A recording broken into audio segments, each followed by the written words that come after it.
No, they're not. We're cool with it? Yeah. No, we're happy. If you're happy, I'm happy. He's got a little extra mischief. If I have documents named Clement, I can say what I want. Refer to yourself as the pastor from Ward 6.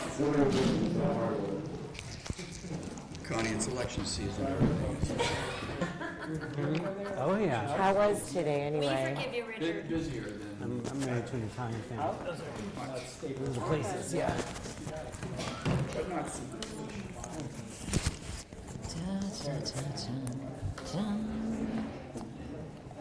Yeah, I don't know if that blipped out. Councillor Wright, is that really you? Wow, really? Just making sure we weren't getting... That is commitment. Nice to see you. You're getting a golf clap here, buddy. That's very impressive. Hope things are going well. Today is the 26th. All right, what am I looking for? Here we go. Yeah, is that right? Yeah, that sounds about right. That's for another day. Yeah? Did you see agenda Thursday night? Watch the sunrise. No, I am. So yeah, the CPC meeting includes meets, various projects. You ready?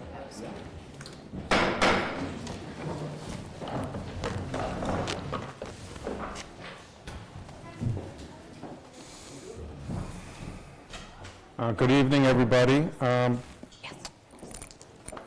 Before we call the meeting to order, I want to remember a couple of folks from Newburyport who've passed away recently, and that would be Leo Rocco, 83, passed away on February 22nd.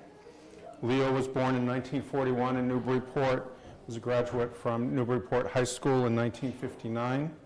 He was a full-time firefighter for the city of Newburyport for 34 years, where he proudly served. He was also the second harbor master in the Clipper City and was largely responsible for revitalization of recreational boating in our fair city. And our condolences to his wife, Mary Rocco, his daughters, and other family members.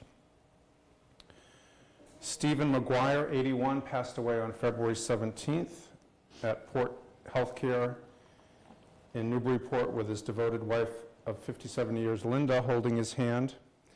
Steve was born in Newburyport, graduated Newburyport High School, class of 1960, became a patrolman in the Newburyport Police Department in 1964, eventually promoted to inspector, a role he enjoyed for many years, and our condolences to his wife, sons, and daughters, and other family members. And I'd also like us to just remember there's so much going on in our world, and while we live in a nice, peaceful place, there are other places in the Middle East, in Gaza. We have lots of recent arrivals in our country from Haiti, and also turmoil in Ukraine and other parts of the world. So let's think about those folks and hope for a better future for all of them. Thank you. Bless you. Thank you.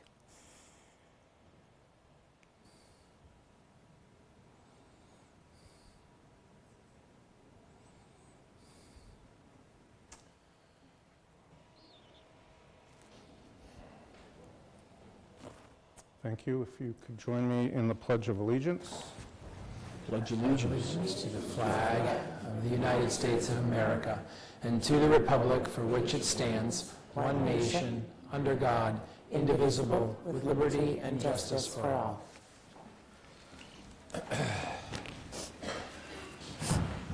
The clerk could call the roll. I would be happy to, Mr. President. This is the roll call for the Newburyport City Council meeting of February 26th, 2024. Councilor Lane. Here.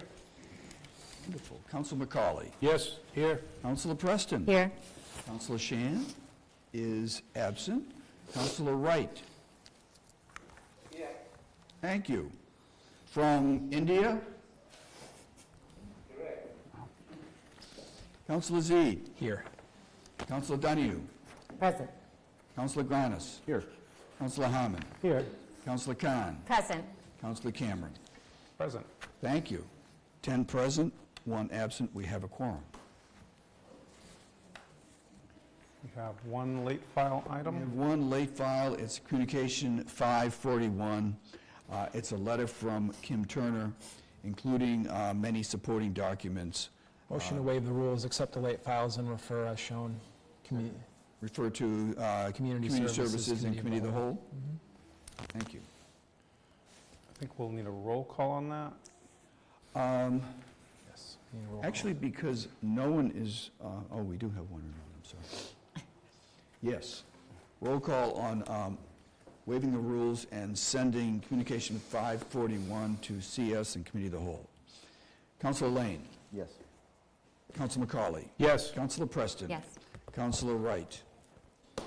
Yes. Councillor Zede. Yes. Councillor Donahue. Yes. Councillor Granis. Yes. Councillor Harmon. Yes. Councillor Khan. Yes. Councillor Cameron. Yes. Perfect. Thank you.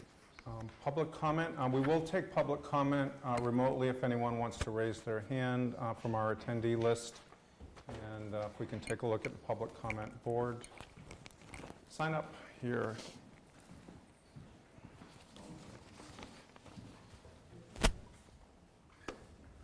We have nobody present doing public comment and seeing no hands raised online from our 3 attendees. We'll move on to the mayor's comment, which I would believe will be Andrew Levine. Hi, everyone. Mayor's on a vocal rest to the end of State of the City, so that's not true. Pitching tonight.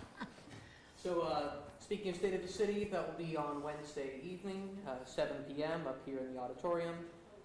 Come for Lieutenant Governor Kim Driscoll, stay for the mayor.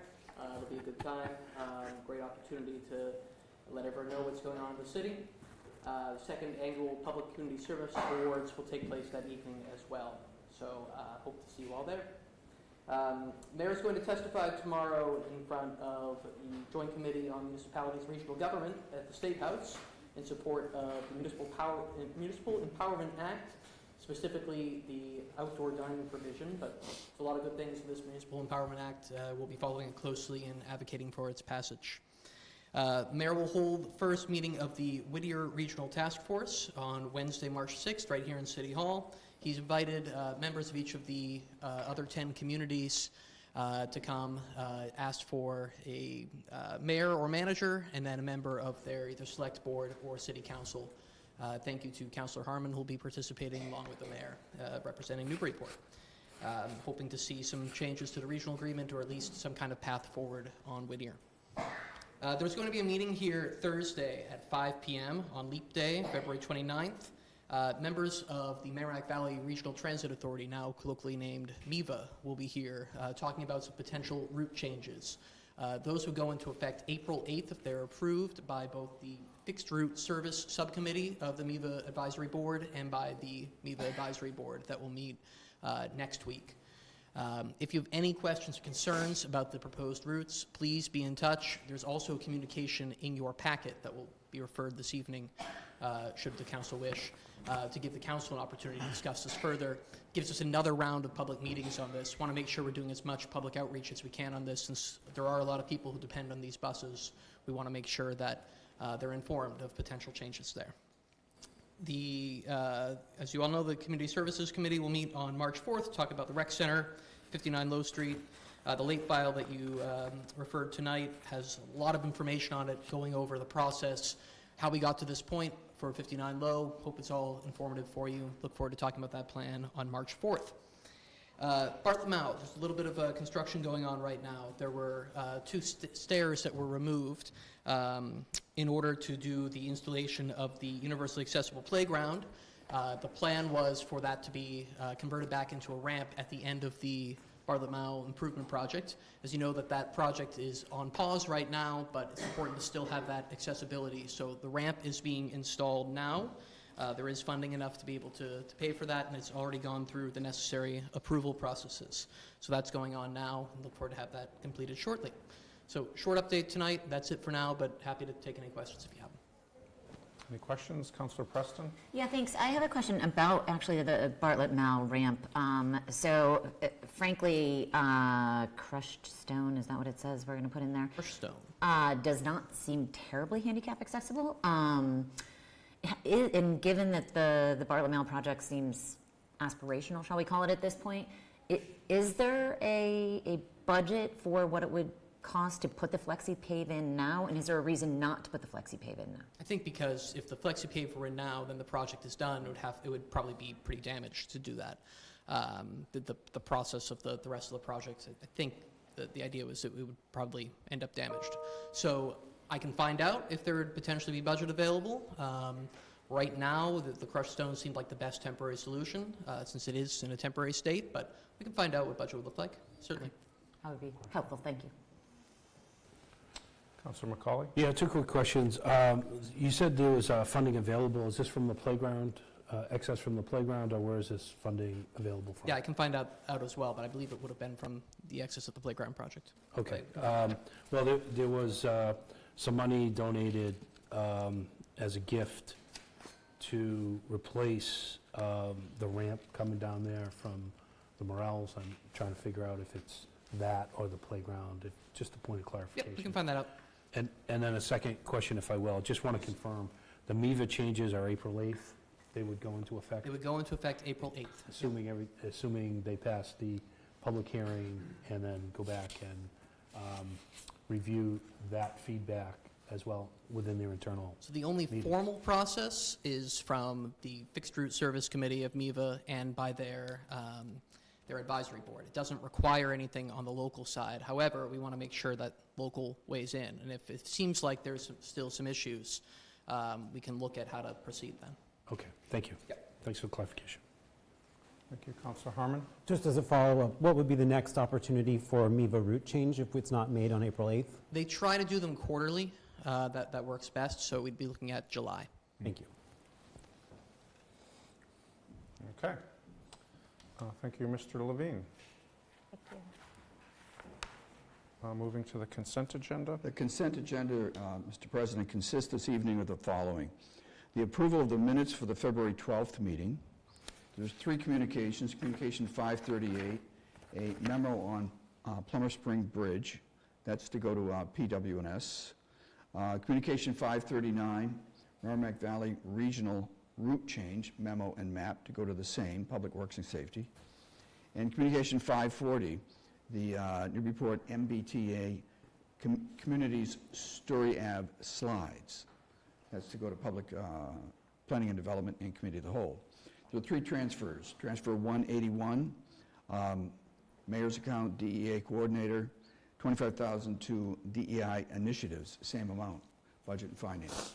Transfer 182, Water Retained Earnings, $42,000 to Water OPM Services, same amount, Planning and Development, Budget and Finance. Transfer 183, DPS Sewer Retained Earnings, $18,000 to Sewer OPM Services, $18,000, again, Budget and Finance. There's one appointment, a confirmatory appointment for Cynthia Sharpman, 12 Market Street, to the Cultural Council Liaison on Public Arts Committee until 3/1/2027. That's to go to CS, Community Services. That is what is coming in. The rest is coming out. Budget and Finance, Order 533, 534, 538, and 539. General Government, Order 536. License and permits, every parklet you could imagine. Applications 174 all the way through 185. Planning and Development, Communication 530, update on zoning studies, amendments related to Story Avenue and MBTA communities. Communication 536, update regarding Ordinance 164, that's Global R3. And Communication 537, email from Stephanie Nikotich regarding Ordinance 164. And lastly, Ordinance 165, zoning ordinance, AKA SHOD. Can we take out Communication 540, please? Just the Planning and Development Committee of the Whole about the MBTA Communities Act. Motion to approve. Second. Okay, roll call. Roll call on approving the consent agenda with that one change. Councilor Lane? Yes. Councilor McCauley? Yes. Councilor Preston? Yes. Councilor Preston? Oh, I said yes. Sorry. Oh, you said yes? I did say yes. She did.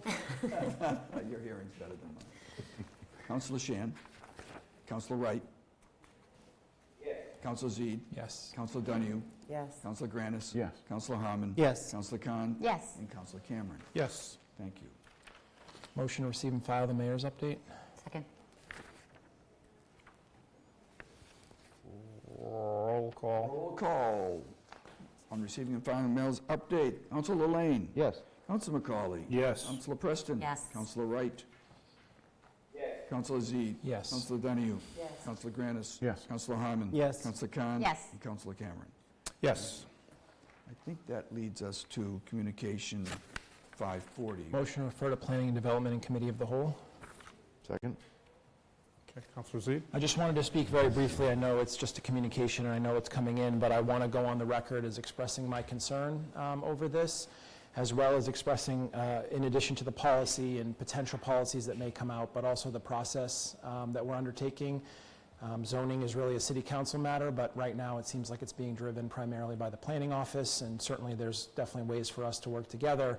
But if you look at some of the dates that are in there, in order to meet that December 2024, especially if you factor in things like budget, CPC, all the other stuff we have to do, we actually are in a very short timeline, and it's not clear who's going to really draft a proposal and what it means. So I don't, in light of recent conversations, I wanted to make sure I was on the record on the camera. Thank you. Okay. Thank you. Any further discussion? Councilor Khan? Yeah, just a point on that, it is, for those who are not following, or hopefully they did, the Planning and Development Committee had gone through the slide deck, and many of us expressed that, very sentiment that there is a very accelerated, time period here. One of the things that I think is helpful, and we'll get to it in Planning and Development, is that we're going to be updated and hearing about the process, even those that are happening with what I understand to be a group with councillors and some other folks, some residents, to kind of look through holistically and collectively at these different aspects that we got presented. So I don't know if it'd be helpful to have updates on that whole thing, but that's a request I would do for the Planning and Development Committee to every meeting we have to give an update. And I'm hoping that's the best we could do in terms of us being as aware as well of what's happening in this process. Thank you. Thank you. Any further discussion? Okay, motion to refer to Planning and Development Committee of the Whole. Roll call. On Communication 540. Councilor Lane? Yes. Councilor McCauley? Yes. Councilor Preston? Yes. Councilor Wright? Yes. Councilor Zede? Yes. Councilor Donahue? Yes. Councilor Granis? Yes. Councilor Harmon? Yes. Councilor Khan? Yes. Councilor Cameron? Yes. Thank you. I think that would get us to, Second reading of appointments, Mr. President, I believe. Continued. and that's been moved to a date certain on March The 11th. next meeting, correct, so we're going to skip over that. I think, yeah, sounds good. That leads us to orders. We have 3 orders. First order is 540, grant acceptance with respect to a defibrillator equipment program. Motion to refer 540, 41, and 42 collectively, 40 and 41 collectively to Budget and Finance, Second. and 42 to Public Works and Safety. Second. And that's 41's Gift Exchange Club, Gift Acceptance Exchange Club 600, and 542 is a crosswalk on Turkey Hill at Hale Street.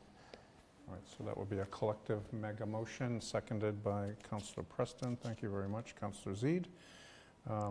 Any discussion? Can Councilor I just Khan? give a point of order on Sure. something? Thank you.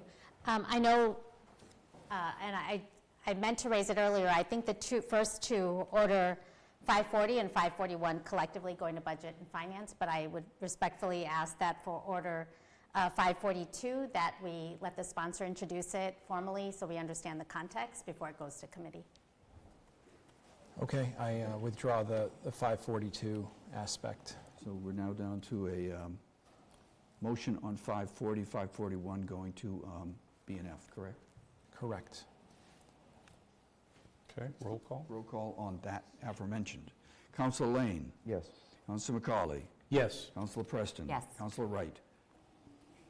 Yes. Councilor Zede. Yes. Councilor Donahue. Yes. Councilor Granis. Yes. Councilor Harmon. Yes. Councilor Khan. Yes. Councilor Cameron. Thank you. Yes.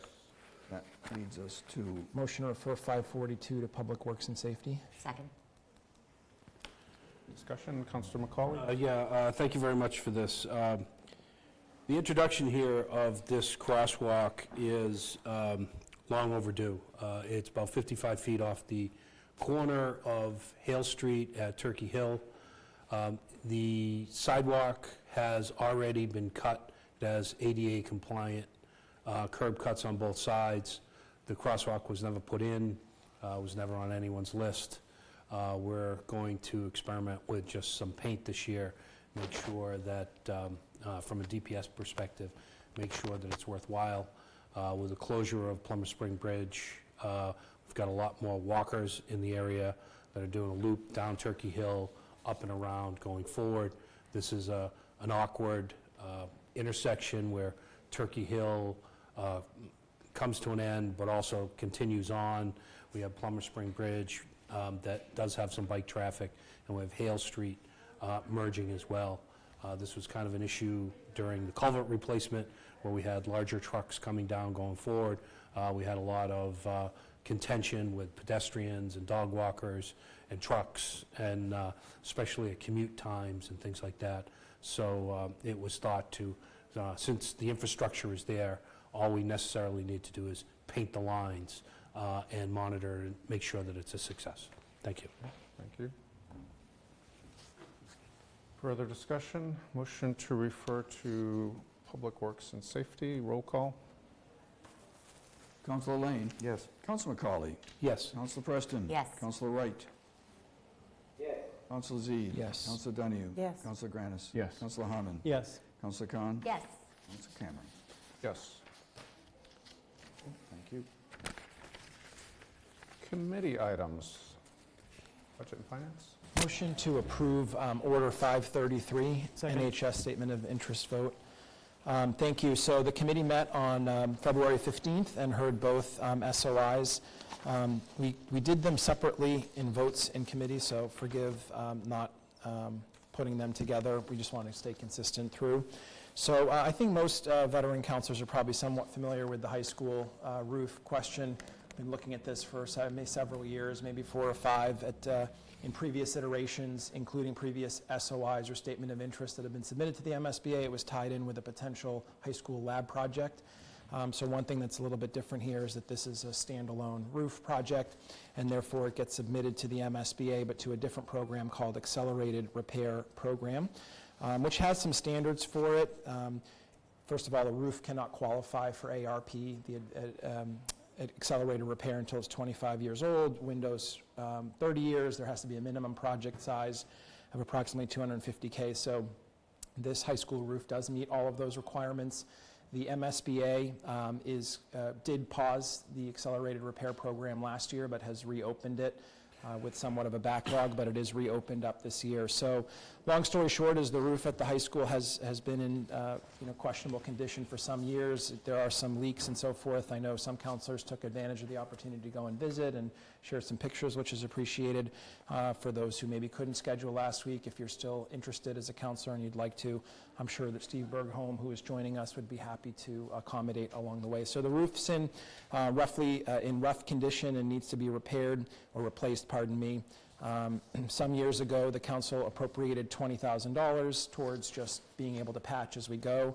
Approximately 2/3 of that has been spent so far. So in terms of the MSBA application and the project at large, if we are successful with the MSBA, we would find out sometime in the early fall that that was the case, and then we would have a 90-day timeline to fund the schematic design, which we understand from committee is not overly onerous, because we're basically talking about replacing an existing roof in place, not really construction of new things per se. If we are successful, the reimbursement for Newburyport would be about 43%, give or take, is what the MSBA offers to us. As you could see, we were looking at about a $2 million price tag in aggregate for the high school project. I'll talk about the middle school one in a moment. So should we get the 43%, you can do the math, but it's roughly a bit over $1 million for the city, and the remainder would be done by MSBA, and we would be responsible for the schematic design. In terms of the cost estimates and how they've been provided, these are based on a few things. One is some info and data from the MSBA itself. Second one is some sort of touch points with some contractors out there just to get a sense if we're on the right track, including Steve Bergholm himself having communicated with the contractor for the fire station, just to get a taste of whether the numbers we're utilizing as budgetary figures make sense. We did talk further in committee about if there was bundling here related to the HVAC systems at the building. The answer is there isn't at this time, and that would be considered a separate project, because that's something that we had discussed in committee in the past. And so then we went on to discussing really the level of urgency here. It seems clear from the conversation that the high school is the higher priority. There was a question provided by the Ward 5 councillor about designating a priority project, that you can only have one. That doesn't mean you can't have more than one application. It means you can only designate one application as the priority project, and it was, again, based on the need, it would be clear that that would really be the high school project. Some other questions that were provided: how much would the schematic design be? We're looking at roughly $70,000 or so. Are there any air quality issues? There are no issues or complaints at this time related to that. Are there tarps? Yes, there are some tarps, I guess primarily in out-of-the-way areas, fortunately at the moment, closets and so forth, to capture water that's coming through. And then we talked about the $20K and how that has been paid. Then we talked about our history with the MSBA. Folks will probably recall the Bresnahan School going through MSBA, but that was a large-scale project. We have had some experience. And then finally, we closed with, what do we think our chances are of getting through? And there's really no specific answer. There are pros and cons. The MSBA, again, paused this program last year, so they have presumptively a larger backlog, but they've also been given more funding this year, so I'll let you weigh out how that kind of looks. It's not the first time we've applied to this program, so October would be the date. Very, very last thing is, it was expressed that if we don't get into the MSBA program, particularly for the high school, we may need to go it alone, so to say. Obviously, getting that funding would be helpful. At the same time, the roof is what it is and is aging out as we speak. So that would put us on the hook for the schematic, and then you heard the cost of the project. And unfortunately, we cannot get a jump start on the schematic design because MSBA has its own process. So if we tried to, even though we're going to have to pay the cost eventually anyways, if we start it now, they would essentially make us start from scratch. It was recommended in committee by a vote of 3-0. Thank you. Chair Zede, any comments, discussion? Councillor Zede? Yeah, just speaking for myself now, I just want to state what I stated in the committee, which is I voted in support of it then, and I will vote in support of it now. But my heart really isn't in it. It just, there was a lot of conversation during Whittier about how did the building get to the condition and state that it is. And 5 years into this roof project, and we're still doing tarps and stuff, it does feel so a little bit troublesome or heartburny, if you will. I don't see any necessary harm in waiting until October at this point, but I would just say that, I think doing another year and then waiting for another SOI would not be logical. We had a similar conversation with the high school labs, which I think we all loved the idea, or many did, but felt a little bit unfathomable as to how we would pay for it. And so last thing on my personal note is that this is now estimated to be $2 million. I remember when we first started, we used numbers like $850K to talk about it. So taking a small problem, adding time to it, and then making it a big problem, especially with the roof, does seem a little troubling. So I yield. Councillor Khan and Councillor McCauley. Thank you, Council President. Yeah, well, this project is, I agree, we've been seeing this come before us and had talked about the science lab and the wing addition, and I am actually happy to see that we're not pushing through with a concept that originally may have sounded pretty good, but there's been ways that the high school has kind of pivoted their learning and are incorporating when some of us toured and looked at the concept of the science lab, can now see that instead of moving ahead with something that high cost, that we're now going to focus on the necessities, because the school does deliver on the curriculum really well. My heart's 100% into this, because just getting the tour and seeing the phenomenal effort of how costs are being kept very minimal is because of the trained maintenance folks that have been able to do the patchwork that has somehow really, I think, cut down when we asked them what was the total spent on maintenance, because there was an allocation that we had approved. I think it was 30,000 or 25,000, one of those amounts, and they've used very little because they've been able to use the internal facility folks. So that was impressive when we walked out onto the roof and got to see the patches that they did. So it definitely needs to happen, and I'm really pleased. And it's great to see projects that could be funded by something like MSBA. Very, very rarely do we get this opportunity for having those matched funds. And with the accelerated repair program, I'm very optimistic. I'm very excited that we're moving ahead on this. So thank you. I'll be supporting. Councilor McCauley. Thank you, Council President. I will rise in support of this motion as well. I really just wanted to make a point here, is that regardless of what we get here, we need to understand that most grants that we get only fund a portion of it. And so when we talk about maintenance and we talk about repairs and we talk about all that thing, it comes down at the end of the day that $2 million really is $1 million to us along the way. And we need to be sensitive to that as we move forward with some of our projects, especially with searching out grant funds, is you never get 100%. And therefore, we should be cognizant of that and be a little bit more proactive. I'll state it now that if we don't get it, then we need to find a way to fix this going forward. Thank you. Thank you. Councillor Lane. I just had a question in terms of the MSBA. You mentioned that they only do one project at a time. If Whittier does re-explore MSBA, does our portion get impacted by that? I don't know if anybody had the answer to that. So if, for instance, they went for MSBA for the school, would then our ability to get grant money be impacted? If anyone knows the answer. Councillor Z, do you want to take I'll do my best to answer, but you have the benefit of Steve Bergholm here. So the first thing is, it is theoretically possible that MSBA could award both of these. That's possible.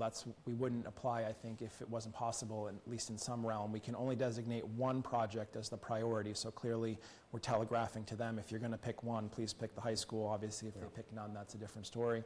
As far as Whittier, my understanding is that Whittier is a sovereign, essentially. It's its own entity and body, so that's not the city of Newburyport. That's just as they are able to call an election on their own. They are a sovereign entity, and they can make their own applications. Whether that plays a role in how they actually deliberate the things, that's a whole different story, and I couldn't speak to. If I did a bad job, please feel free to correct me, or if there's more you could add. And Steve, if you could just introduce yourself to... Steve Bergholm, Director of Facilities for the Newburyport Public Schools. Councilor Zede is correct that Whittier and Newburyport are two separate entities. But the other thing also is that the Whittier project would be part of the MSBA's core program versus the accelerated repair program. So it's two different buckets of money. Okay, thank you. Further discussion? Hearing none, so motion on the floor to approve the SOI. 533. Roll call. Roll call. Councilor Lane. Yes. Councilor McCauley. Yes. Councilor Preston. Yes. Councilor Wright. Yes. Councilor Zede. Yes. Councilor Donahue. Yes. Councilor Granis. Yes. Councilor Harmon. Yes. Councilor Khan. Yes. And Councilor Campbell. Yes. Okay, motion to approve Order 534. Second. So I'm going to do it very quickly by saying ditto, except that the middle school roof is in slightly less worse condition, so slightly less of a priority, and the total estimate for this one is $1.8 million, so very close to the 2 number that we're playing with for the high school. It was 3-0 in committee as well. Thank you. Any discussion? Hearing none. Roll call. Roll call on approving Order 534. Councilor Lane. Yes. Councilor McCauley. Yes. Councilor Preston. Yes. Councilor Wright. Yes. Councilor Zede? Yes. Councilor Donahue? Yes. Councilor Granis? Yes. Councilor Harmon? Yes. Councilor Khan? Yes. Councilor Cameron? Yes. Thank you. Motion to approve orders 538 and 539 collectively. Second. So 538, both of these are acceptances of grants. 538 is a firefighter safety program. I think we've seen a couple of these recently. Effectively, it's a statewide grant, but it goes to all 351 cities and towns in different proportions. The range seems to be about $10,000 to $30,000 based on their formula. In our case, we're getting basically right in the middle of that, $14,000 and change. So the city essentially gets it. You do still have to apply for it, and the amount you get can vary from year to year. The city of Newburyport will be using its $14,000 to essentially outfit one firefighter from head to toe, if you will. So we're talking about their uniform and turnout gear and things along those lines. This is a reimbursement grant, so the city will expend the funds and then submit its receipts for, and we basically get this every year. It's an annual thing. 539, pardon me, is a $4,600 acceptance from EMPG. This is for something related to basically utilizing in the water, like if there's a need for a rescue and so forth. We did ask in committee, this is not for the dive team. As those who have been on for a while may recall, we don't have a dive team anymore. That was disbanded a few years ago. So this effectively will be for firefighters to use on the boat. That was the subject of debate a few months ago, and we talked about that, and we asked if the money could have been used for other things. I think it could have been, but this was the selection that was made, and it was 3-0 in committee to accept. Any discussion? Hearing none, roll call. Roll call on approving 538 and 539. Councilor Lane? Yes. Councilor McCauley? Yes. Councilor Preston? Yes. Councilor Wright? Yes. Councilor Zede? Yes. Councilor Donahue? Yes. Councilor Granis? Yes. Councilor Harmon? Yes. Councilor Khan? Yes. Councilor Cameron? Yes. Thank you. That's it for business tonight. Budget will meet on Thursday on its regular schedule. The only thing I wanted to notate for councilors is that we did get a couple of requests in tonight from Water and Sewer to hire an OPM, and there was a little memo attached with it, but I'm working to attract some, hopefully get some attention from DPS and or the Water Sewer Commission to our meeting to use it as a way to get updates on some of these large projects that I think everybody's aware of, but we haven't heard a lot about in detail. So I didn't refer them committee of the whole. If somebody felt they wanted that, now would be a good time to say, but we will either take that up this Thursday if they can accept the invitations, or at our next meeting. And then our next big thing will be CPA coming towards the end of March. So Okay, great. that's it. Thank you. Thank you. Community services? Yes, thank you. So we don't actually have anything to report out from community services. We did not meet this past week given the holiday and the school vacation week. But because of that, we actually are having an off-week meeting for tomorrow night. So we do have 2 meetings coming up tomorrow night and next week, and so I wanted to make sure everyone's aware of those. So tomorrow night we have, I was going to say 9, but I just found out that the appointment that came in tonight could be managed tomorrow as well. So we have 10 appointments tomorrow night.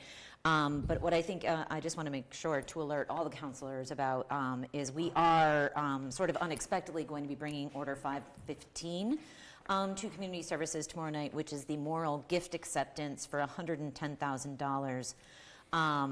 Which is earmarked by the Morals for granite edging / seating at the Bartlett Mall project. Ultimately, this gift is really, if you read the memo that's attached with the order, it really comes down to $149,000 specifically to be earmarked for the granite edging and seating at the Bartlett Mall. And as I said earlier, you know, it seems, at least in my estimation, that the Bartlett Mall right now is an aspirational project, but despite the unclear status of the project, the Morals really would like to move forward with this gift acceptance, and they would like to continue to have that earmarked for the granite seating at the Bartlett Mall. So I just want to make sure that councilors are aware that that discussion is going to happen tomorrow night. And then March 4th, so next Monday night, we will have a meeting at 5:30 here in City Hall Council Chambers to specifically discuss Order 537, which is Youth and Recreation Center Design Approval, which is a committee of the whole discussion. I anticipate that discussion to be about the design plans, which again are at 100% design development. as well as, quote, authorization to proceed to the remaining 60% of the project for construction documents, bidding assistance, and construction administration. So again, that's the quote from the order. So just want to make sure everyone knows that discussion is going to happen and is committee of the whole item. Thank you. Thank you, Councilor Preston. For general government, I'd like to make a motion to approve Order 536, early voting Second. as amended. Second? Thank you. So we met as general government earlier this evening, and we did add one amendment, and the clerk, feel free to provide more details on this. So this is something that we do annually, and it's essentially confirmatory with, per the Votes Act of 2022, when lots of early voting was added across the Commonwealth and all that goes into that. So this is setting the dates. The clerk in committee, and obviously if you read this, you will realize that early voting for the presidential primary, which is kind of sneaking up on us on March 5th, because it doesn't seem to be a terribly competitive nor media attracting presidential primary, at least in Massachusetts. Saturday, 2 days ago, was they did early voting at the Senior Community Center. We asked, why was that late, and the clerk will make that more timely in the future. The clerk did say if the city council said no tonight or no at any time, the clerk's office, per state law, is probably going to have to run these early voting in any case. But that's, that's hopefully we will approve this. So this sets the dates for the presidential primary, again, March 5th, the state primary, which will be in September, and the final election. Again, these are all state and federal elections, not local. What we did is add, and if you have it open, and apologies for not, since we just did this before tonight's meeting, we did add a sentence. There's a list of poll workers that is, I think just is probably good practice to have that in here. Might not be mandatory, mandated by the state, but it is here. And it does say 2 sentences before the list of the poll workers. And further, the poll workers on the attached list, entitled poll workers, are hereby appointed in accordance with the Voters Act of 2024. If somebody drops out in the course of the year, or there's a need to add a person or two, we did amend this and approved it in committee to add language, and the clerk and the committee members can correct me if I'm wrong. The language would read after that sentence, the city clerk is hereby authorized to appoint additional poll workers as needed. That's not a carte blanche to hire 100 people and then not pay them, because there's a limited budget that's in the elections line, but we did add that, so the clerk would not have to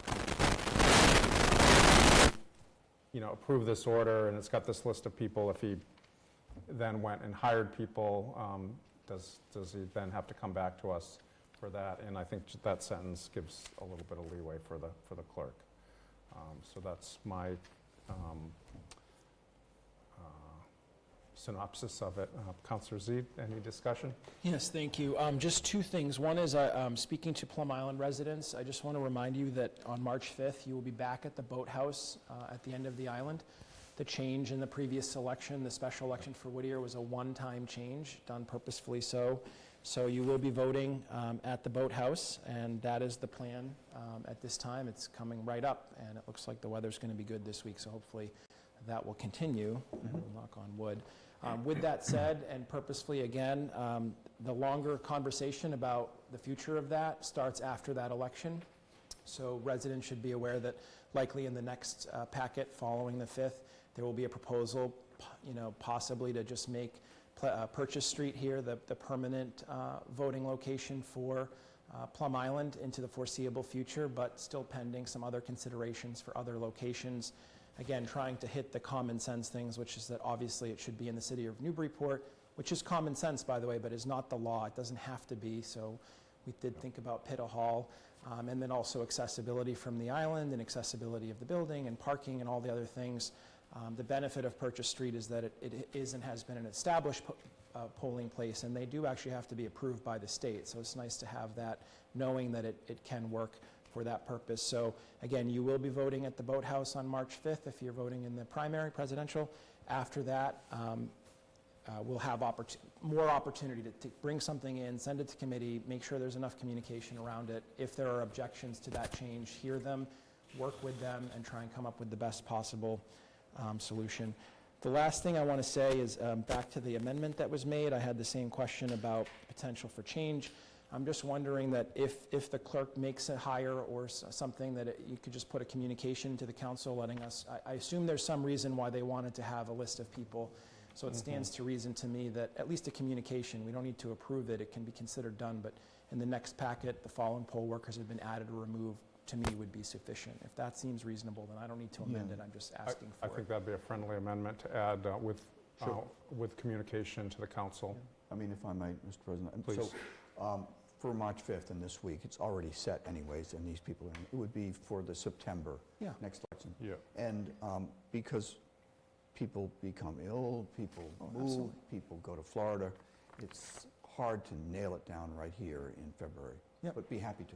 A communication's all, just a Sure. list. That sounds good. I yield, thank you so much. We'll take that as a friendly amendment. Any further comment or discussion? Okay, hearing none. Roll call. Okay. Councilor Lane. Present. Present. Councilor McCauley. Yes. Councilor Preston. Yes. Councilor Wright. Yes. Councilor Zede. Yes. Councilor Donahue. Yes. Councilor Granis. Yes. Councilor Harmon. Yes. Councilor Khan. Yes. Councilor Cameron. Yes. We have 9 yeses, 1 present, 1 absent. Okay, nothing further out of general government. Licenses and permits. Councilor McCauley, thank you. Although we could defer to Councilor Wright here. Yeah, thank you, Council President. I would like to give the committee report first, because I think Sure. it'll Thank you. summarize things. And I do have the privilege of being the acting chair over our for our Globetrotting permanent chair, who is on the line. The process, this was an approval process for outdoor dining going forward. And so we, in the committee, reviewed the application for the use of public space. That's not including the sidewalk, although it is part of the ordinance going forward that there is sidewalk space available. We reviewed every application for to make sure that the application was complete, that they understood that there's a new rate this year. It's $8 per square foot. We wanted to make sure that the renderings of the diagrams and placements were the exact same as last year. We wanted to make sure the insurance was paid up. We wanted to make sure our application fee was paid up. And when, if you folks approve it tonight, we want to be able to give them a letter of approval so they can go to the licensing commission, because there is a whole new slew of approvals and regulations that these folks need to go through, from a liquor application, common vic license, things like that, that are mandated by the state. And as we heard tonight, nothing's truly approved until the state legislature finally approves going forward. So with that, I'd like to make a collective motion to approve applications 174 through applications 185 collectively for approval. Okay, made and seconded by Councilor Zede. So if anyone has a specific questions, I'll read them off simply to enter them in. Applications 174 is Agave Parklet, 175 is Angie's, that is for a parklet. 176 Angry Donut, which is on In Street. Application 177 is Bar 25, which is Threadneedle Alley. Application 178 is Brine, a parklet. Application 179 is Carmine. Application 180 is Loretta, a parklet. Application 181 is New Kitchen. Application 182 is Oregano, which is on In Street. Application 183 is Paddle Inn Parklet. Application 184 is Port Tavern. Application 185 is Anchor Pizza Parklet. Thank you. Thank you. Discussion, Councillor Z, then Councillor Khan. I just have two quick questions. The first one is, has any, I know that in the previous conversations, we talked about the city's financial impact from the parklets at the $5 per square foot rate. I'm wondering if the finance director, if he's available, or the chief of staff, has anybody done any updated projections to show? I think that frankly, bluntly, the concern was that the city was at a deficit, and we do have the dedicated parklets fund in part so that we could track this. Is there any update as far as, do we think the $8 now will at least get us to at or near zero, or are we still going to be in the hole? That's my first question. So Andrew Levine conveniently came back in. Did you hear the whole question? I did. So we did put together projections 2 years ago when we were going through this, and found that an increase in the rates would be useful. I could run another analysis again to see. I don't have updated numbers based on where we're at right now, but I would be happy to do that again if it's useful. Yeah, just as a comment, first of all, I would appreciate that, and I just want residents to know that the city is doing more than just making the space available. The city is effectively acting as a contractor by installing, storing, installing, and maintaining, and then demobilizing those parklets. So I do think in the interest of shared and scarce resources that it would be appreciated to know. If we are subsidizing it, doesn't mean it's a bad thing, it just means that we want to know. The only other question I had was on the applications themselves. Was there any new, in the past sometimes there's been tension between applicants because of their physical location. I noted one of them seems to be new, all the other ones seem to be the same. That could be is that all worked out and squared away amongst the applicants and the city? Councillor McCauley? Yeah, all the applicants have resolved their differences. We can all play nicely going forward along the way. Some of it has to do with placement of the parklets, et cetera, along the way. Because we're replicating what we did last year, everyone is comfortable with, everyone wants more parklets, but that's not feasible given what's gone on. So we're able to very nicely and neatly align the parklets going forward to be able to accommodate what they're asking for. The designs are the same, and the applications are virtually the same with maybe some slight modifications, but nothing to actually talk about. But one point I do want to mention is that we originally were concerned, and we talked about it in committee, that the repaving of State Street and Middle Street might cause some delay in this. We're just found out that there is a phase 2 of national grid work coming up, so we will put this off either to late in the fall or to the spring of next year, of the repaving of State and Middle in that particular area. So, Thank you. Councillor Z? Thank you. Last thing I just remembered I wanted to ask. So I just want to make sure that all of these are contingent upon a insurance certificate that includes the city. For example, the first application, 174, doesn't name the city as a certificate holder or anything like that. Some of the other ones put us in there and then say if you're the certificate holder, then you're named insured, just because I think the risk is higher here with the traffic and the length of the season. So make that as, I think that's already technically a requirement anyways, but that I would just motion that our approval be contingent upon the clerk's review and approval of all the insurance certificates. yeah, Councillor I'm fine. McCauley? Yeah. I'm fine with that. Actually, for saving time, I think we just replicated the applications that came in. They went through a series of vetting. Some insurance forms were updated and cleaned up along the way. They may have not actually, so I have no problem and would welcome the contingency for any of these things. Mr. Clerk, are you going to say something? Yes. Well, Please. probably shouldn't, but you mentioning agave? I am. The first one, like, we're not named on the certificate unless Well, I'm if you missing flip it. over on the back side of the certificate, it says, City of Newburyport is additional insured. That's the magic word. Is this the back of it? It's, Yeah. it's usually at the Oh, bottom. it skipped a page. All right, All right? then we're good. Thank you. Okay, we can double check Is those. this the same thing or not? We've been pretty religious about it. Councillor Preston, Do we vote on that? I thought you had your Oh, hand no, up. sorry. Oh, okay. I have We're my moving on to P&D. Councillor Khan. Thank you, Council President. Thank you very much, Chair, for that update. So I just, I think you answered it. So there was really no change from previous years in kind of the layout. My question on Agave, their application of quantities, is there a reason it's 4, 5, and 24, 20? I just found that confusing. Was that a change, or do you know what that meant? Sure. So I want to be clear, there's no change from last year's applications, right? They have changed, evolved over time as we've learned them. Agave also gets sidewalk access as well. So their application for a parklet is in front of their specific building, they number their tables, et cetera, along the way. That's really where the nomenclature is more than anything else. So that's 9 then, so 9 tables and 44 chairs. Yes.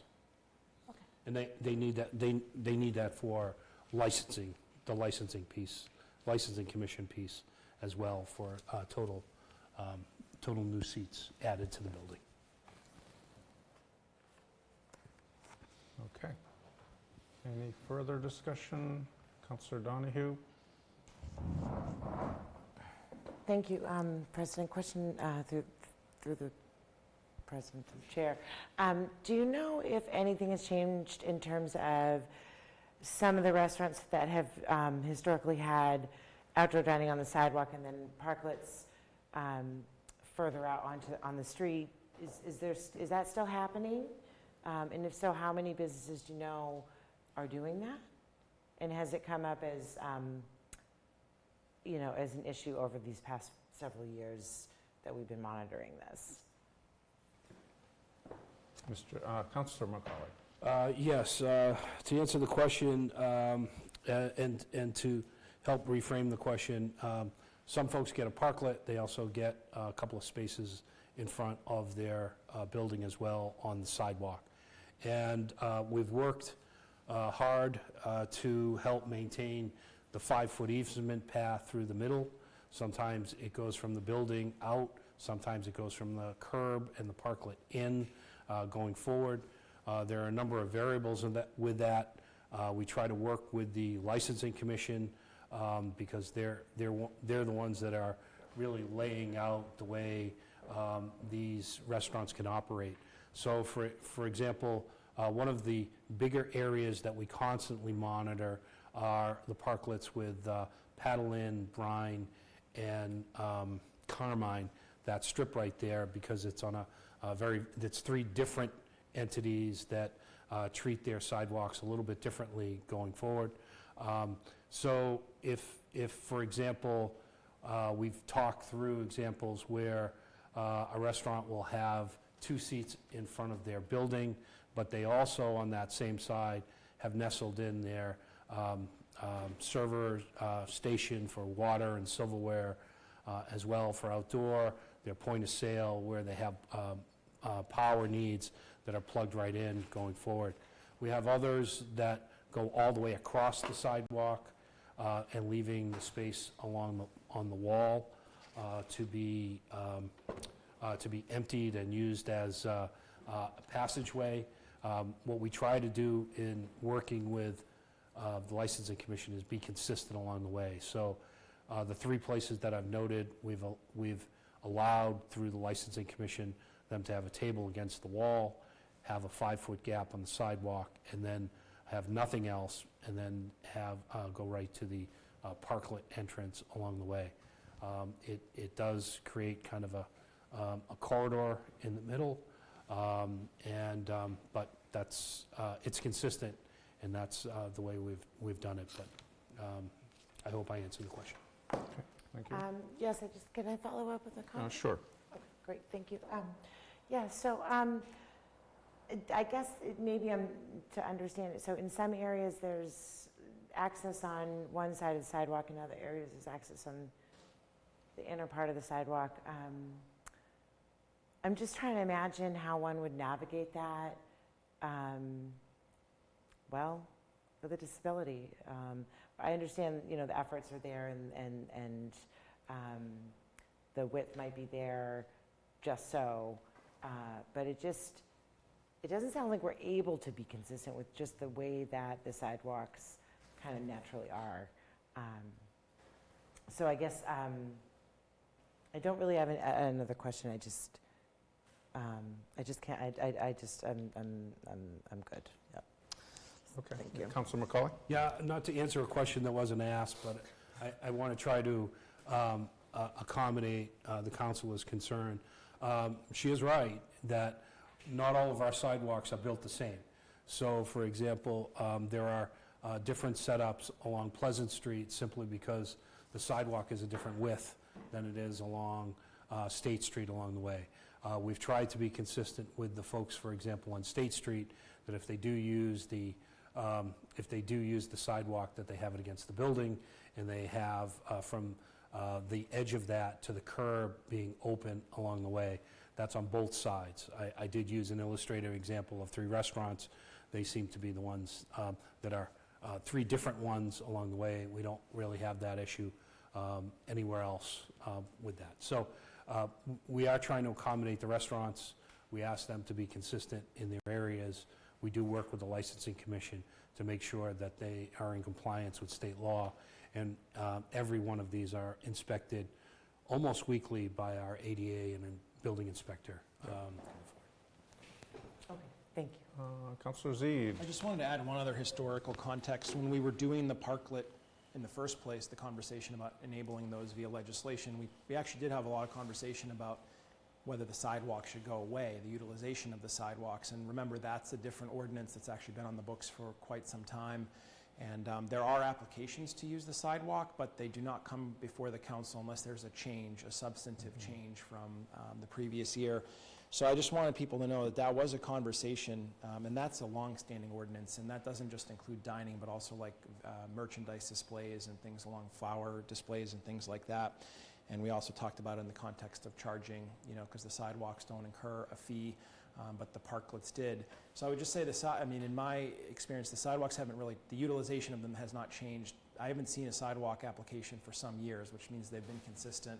And then the parklets are really the new thing, but they're out in the street, so to say, or out in the parking spaces. So I do think it can always merit further conversation, but I just thought it'd be helpful to know that that was somewhat of a point of contention and discussion of whether we should allow both or if the parklet should ultimately supersede the use of the sidewalks at some point. Thank you. Further discussion? Yeah, can I follow up? Sure, Councilor Donahue. Yes, just to follow up on Councilor from Ward 1, I actually do remember that bit of contention pretty vividly because Bless you. I certainly was at the contentious end of that because I didn't think it made any sense that we, even though historically these businesses were given that allowance, you know, that we were now sort of giving, I thought, again, that it deserved discussion and that they should both be treated fairly the same way if we're going to be sort of selling our right-of-way passage for pedestrians and cars, that it should be, you know, equitable across the board if we're, you know, selling off our sidewalks and streets. So just wanted to, I do recall that, yes. Thank you. Thank you. Roll call. Roll call approving 174 through 185 parklets. Councilor Lane? Yes. Councilor McCauley? Yes. Councilor Preston? Yes. Councilor Wright? Yes. Councilor Zede? Yes. Councilor Donahue? Present. Councilor Granis? Yes. Councilor Harmon? Yes. Councilor Khan? Yes. Councilor Cameron? Yes. Okay, 9 yes, 1 present. Nothing further. Thank you.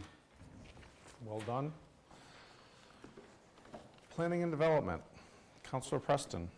Yes, thank you. I am standing in for Chair Sheehan tonight, who is out of state.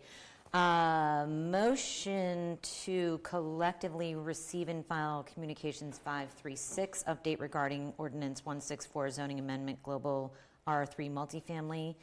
Communication 537, email from Stephanie Nikotich regarding Ordinance 164, and Ordinance 165, zoning ordinance to establish the state/high street overlay district, SHOD. Second. Discussion? But not 5:30? Or also 5:30? Well, I was going to give more of an update Okay, about 5:30. sorry. And we did not motion for that. Yes, thank you very much.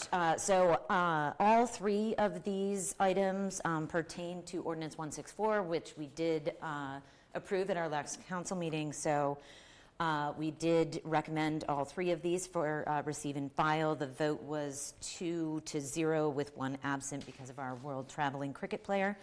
But there is one noteworthy item, is that we did receive legal advice from Karis North on the deed restriction pertaining to question 1 from Ms. Nikotich in Communication 537.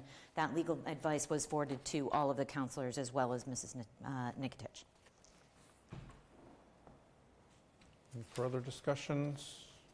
So the motion is to collectively receive and file Communication 536, Communication 537, and Ordinance 165. Yes. Okay, roll call? Roll call on those three. Councilor Lane? Yes. Councilor McCauley? Yes. Councilor Preston? Yes. Councilor Wright? Yes. Councilor Zede? Yes. Councilor Donahue? Yes. Councilor Granis? Councilor Harmon? Yes. Councilor Khan? Yes. Councilor Cameron? Yes. Thank you. I'd also like to give a quick update about Communication 530.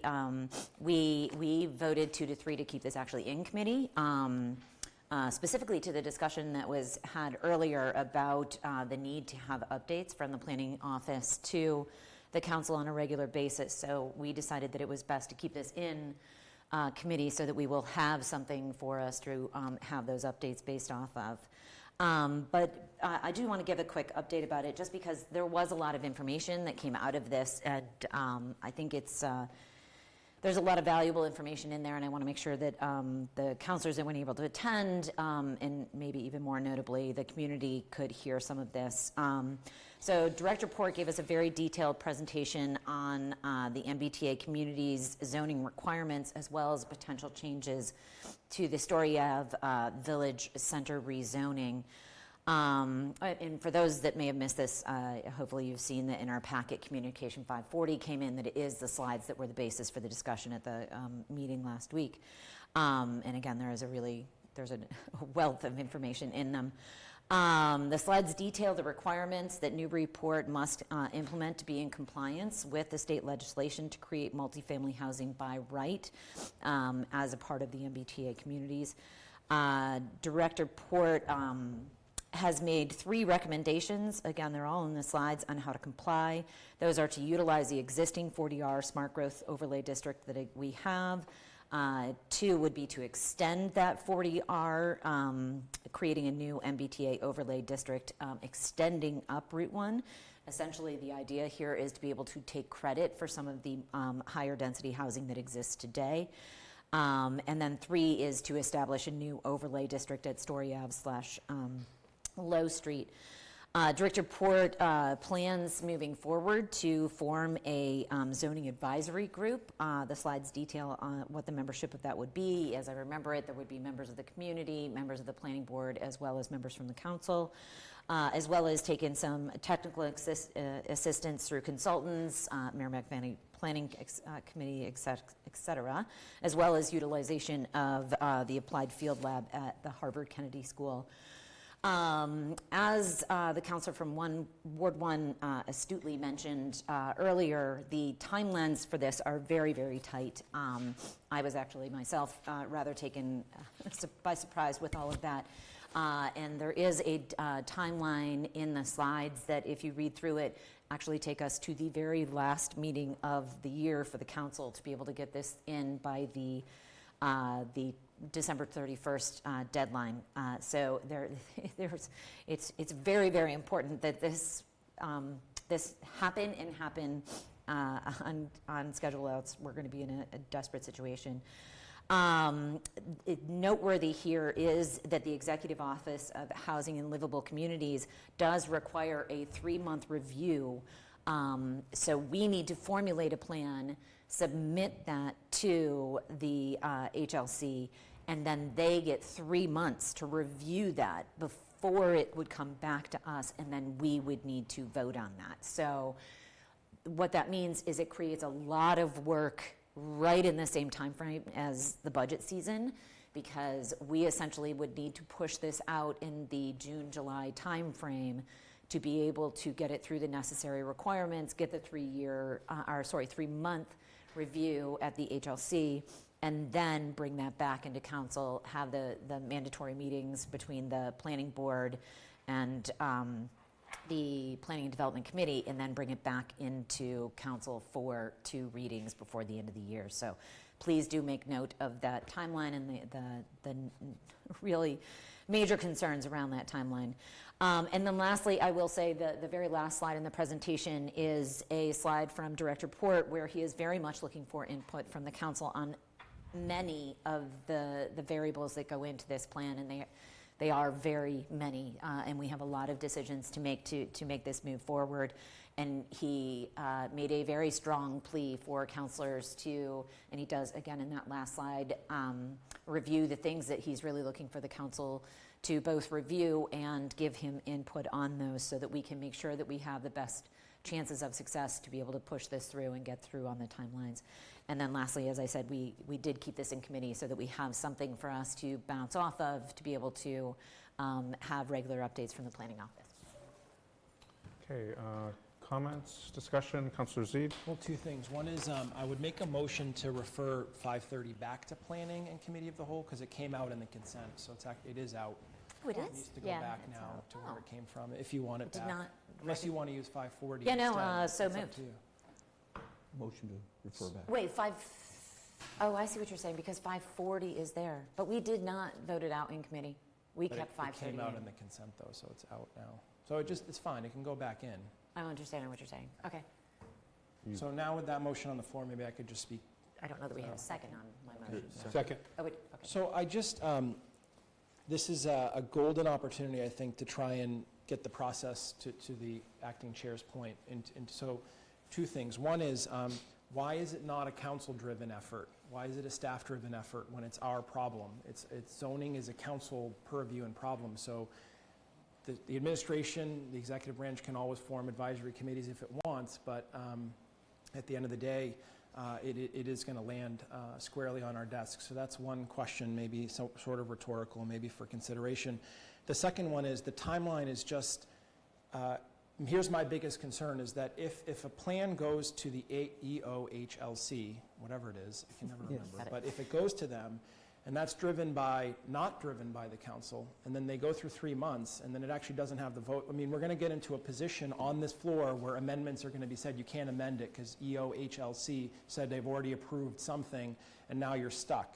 So where are we going to have the debate about which of these things make the most sense? And when are we going to have the debate in view of the public for their consideration?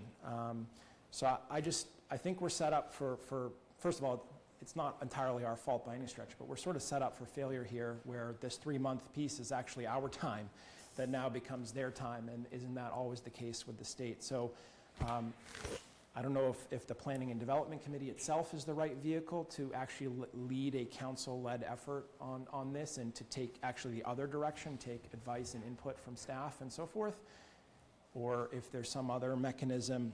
But 6:30, to the acting chair's point, I mean, that's tomorrow. When you count it by council meetings, you've got 2 in March, 2 in April, 2 in May. You're smashing into budget in May and in June. So I don't know. I'm trying to get ahead of it, like we all are, I think. We do have Director Port in the audience, if the acting chair would want to call on him for any I'll promote you as will allow you to talk. Director Port, yeah, you should be able to speak. Yes, thank you. Apologies, I wasn't planning on being here this evening because I wasn't for the big discussion. Like I said, no apologies. Yes, the intent here, I think, is recognizing the council's important role. I've reached out to each of the councilors to have discussions about zoning, particularly these 2 zoning efforts, UTA and Story Avenue, sort of combined. I've reached out individually on that. I'd like to continue those discussions. We have a working group that is putting together to work through some of the nitty-gritty, so to speak. And as Chair Shan knows, we discussed in the last meeting, and Council President is aware, we agreed that on the planning development / committee of the whole agenda items going forward, and in that committee meetings, we would keep on the regular agenda, check in to see where we are, to work through, and so forth. I do think that the majority will be in those two areas of the city. We're not really, I think, talking about other areas. I respect, of course, if the council has the final say in terms of zoning, but I think given the various pieces involved, obviously we're there to assist with that package. So again, we give deference to if councils want to sponsor or mobilize and whatnot, but we recognize what needs to be done in both of these different areas and the overlap as given in my presentation last week. So my hope is that working with all of these different inputs in the coming weeks, we can come back, gauge where we are, and bring forward a package that is responsive to the council as best as possible and meets the state mandate. I don't necessarily foresee problems like in some other communities. We're not necessarily introducing zoning changes to areas that are historic in nature. They're really areas that are ripe for some improvement, and I think the changes we're talking about will largely be beneficial in that respect. However, to Councilor Z's point, the package and the framework of that, if not all the weeks, certainly that framework needs to be reviewed by the council, and that's our intent in the coming weeks and months, is to run that package by the council and get a gauge of where we are with that through that process. Okay, thank you. Comment, Councillor Preston? Yeah, I was just, if, Director Port, could you give us an idea of when we could anticipate the membership of the review team that you were going to put together? It's funny you said that, because I'm actually emailing folks right now. I'm putting together something to send out to schedule our first discussion in more detail. So picking up on what I wrote with the councilors who were there last Tuesday, to basically pick up in that same discussion and talk a little bit more particular about what, as you pointed out, the three different options that we have. So building off of our 40-yard district, looking at the two other primary options, which is to expand off of that district, which has certain implications, and then also the Shorty Avenue area, which has other implications. So the idea is to work through with that group, use it as a sounding board, and then bring that back, I think, as a hopefully a recommended option or a recommended spectrum of a couple of key options to the city council, to the planning development committee's routine schedule. Councillor Zede? One thing that could be helpful would be a little bit more on the three options. I mean, maybe I'm behind, but I mean, is there a map, for example, that shows how far 40R would have to be extended in order to meet? I mean, I've looked through the slides a couple times. I also am confused about Story Ave in the sense that I thought there was a requirement that it be near the train station, but I guess that may not be true, or we can do it. In other words, are we asking EOHLC to give us any relief on maybe where we put it? So I guess what I'm asking the planning director is a single page on each one of these three options would probably be helpful to get a sense for if any of them immediately have pushback or are strongly supported, or some combination of the two. If others disagree, let me know. But I mean, for me, be helpful if those are the three, and I agree that those are three very worthwhile ones to consider, then, but what does it really look like? Because it is all in the details, of course, and our likelihood of getting approval from EO, whichever one maybe doesn't need relief from them. And I know the legislature gave them a lot of power in controlling what's acceptable and what's not, so maybe that could help. Councillor Khan? Yeah, thank you, Council President. I could give a little bit context, but I also don't think Councillor, the other at-large Councillor's question was answered. I thought I heard you say, who's on this in this group, and I do think that should be something like in a communication at our next meeting to say, here's the group formed, here are the people involved, here's the hats that they wear. And then to me, what I envision is, I think that first meeting, because I know I'm one of the councillors that will be on it, that we would take in a matrix form these options and cut it down to pieces that people can understand. And that's going to be kind of, I think, the first meeting is to provide a one-pager or two-pager that really kind of gives the context, applies a lot of the questions that we're hearing right now, because the slide deck is not it. But that's what I think the intent is to create these pieces that will then be coming before the planning, like in our packets as communications for the committee. That's how I see it. So I know Director Port has his hands up. Maybe he might say otherwise. Director Port.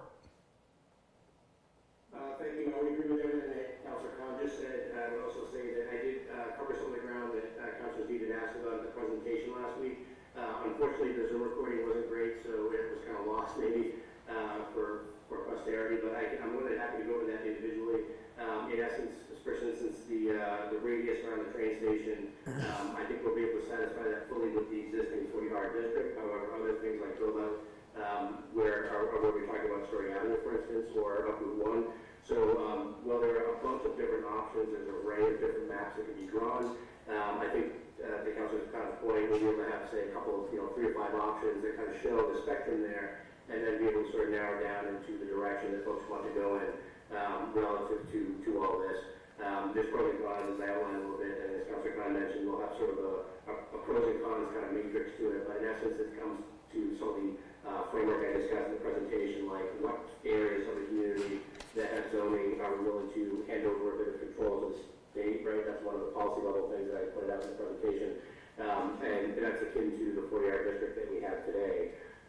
The other elements are more things like you traditionally see, like density, height allowances, things like that. But the locations of the zoning district we're talking about and the affordability percentage are unique things I have to focus on here. The rest of it, I think, is largely akin to what the council had looked at in the 40-yard district already some years back, which is relative height and density around an area. In this case, the state does will accept the Story Avenue area as a portion of it. We have to have, per one of the slides I gave, 20% of the new district has to be around the train station, but we have flexibility to put the others portions in Story Avenue where there is a transit-style connection with NEBA and so forth. And I'll just state, I have had conversations with Director Port, and I think the members from the council on this zoning advisory group that he is pulling together. So essentially, it's an advisory group to the administration. Those councilors would be myself, Councilor Shand as Chair of Planning and Development, Councilor McCauley, obviously Ward 5, if Story Ave is a part of this, would be important, Councilor Khan and Councilor Granis. So those would be the 5. And I think, in my thinking, you would not want to have a quorum of planning and development because eventually this is a zoning issue, and I think there's good representation there with those 5. Again, I think communications, stepping out of my role as chair here, communications on this is going to be very important. I think we're going to see variations of that presentation, again, to ourselves, but certainly to the public at large, and we've seen other communities how this can be very divisive, and I think, my takeaway from the other night, and several of the public commenters said this, because of the smart growth district, we've got a leg up on this, and this could be done in a way that will be beneficial rather than kind of punitive, and we're not involving historic residential areas, and hopefully we can find a path forward, so. Any further comments? So I think the motion was to re-refer it to committee, for lack of a better Refer phrase. back. Yeah, just a Communication point of order on 5-2. that. So we did not vote this out in committee, so if it, I think it's Even because so, it was we still listed need as, to? I think it was listed as coming out of committee, so. Consent agenda, And the we consent. voted it Right. as I part see. of business. okay. Well, that happened to me once, too. I didn't say to put it in the consent agenda, so. All right, so, I'll take full blame. No, I probably shammed it. so roll call. Roll call? On the motion to refer, Councilor Lane, Yes. Councilor McCauley, Yes. Councilor Preston. Yes. Councilor Wright. Yes. Councilor Zede. Yes. Councilor Granis. Yes. Councilor Harmon. Yes. Councilor Khan. Yes. Councilor Cameron. Yes. Thank you. Public Works and Safety, Nothing tonight, Chair. thank you. Good of the order, just a quick comment. Andrew Levine told me that we should be seeing relatively soon an annual report on the municipal energy consumption in municipal buildings, including school buildings, and that should arrive shortly. I think that was due to us in February. So we are going to, I'll entertain a motion to, I'll read it, and the clerk can kick me under the table and give me any advice if I'm doing this wrong. I'd entertain a motion to go into executive session pursuant to Mass General Laws, Chapter 30A, Section 10. There will be an executive session for the purpose of discussing strategy with respect to City of Newburyport litigation involving zoning, personnel, roadways, and land use et al. Second. Clerk? If I could just insert Section 21 also, and that I assume you want to make a statement that you will not be coming back out into public. And I'll make a statement that we will not be coming back into public session, so we will adjourn the formal meeting. So, was that a motion made by you, Mr. President? I seconded. And seconded. Yes. Roll call? Mr. President, roll call? Roll call. Roll call on the aforesaid motion to go into executive session. Councilor Lane? Yes. Councilor McCauley? Yes. Councilor Preston? Yes. Councilor Wright? Councilor Zede? Yes. Councilor Donahue? Yes. Councilor Granis? Yes. Councilor Harmon? Yes. Councilor Khan? Yes. And Councilor Cameron? Yes. Thank you. Before we have the motion to adjourn, Councilor Wright, I did email you a link which is different from this link, if you want to join us in executive session. I have received it, thank you. You have? Okay, thank you. Is there, yes. I was, that's going through my head right now, too. I That's think right. we should ask Kara. My understanding. Okay. Well, we could. We have a remote participation rule, but that's not an executive session rule, right? And that's Rule 27, Can we not but let that it go? doesn't talk about. No, no. Yeah, don't. Oh, I take that back. It does say at the end of that rule, there shall be no remote participation in any executive session, including but not limited to any vote to go in and out of said executive session, Well, that's a rule. Do, or waive the rules. Yeah, it's probably cleaner to waive the rules right now, since we've already taken a vote. okay. Make a motion to waive Rule 27. Is there a second? Second. Allow, remote participation on a Yeah, vote to go into you know, executive session. Keep in mind, we have a city solicitor that will be remote also. Right? So moved. Will not be a very long meeting if not, presumptively. Okay, so we just waived the rules with respect to going into executive session. First and seconded, Second. roll call. Councilor Lane? Yes. Councilor McCauley? Councilor Preston? Yes. Councilor Wright? Yes. I guess. Thank you. Councilor Zede? Yes. Councilor Donahue? Yes. Councilor Granis? Yes. Councilor Harmon? Yes. Councilor Khan? Yes. Councilor Cameron? Yes. Okay, so we're into executive session and we have waived the rules. Motion to adjourn.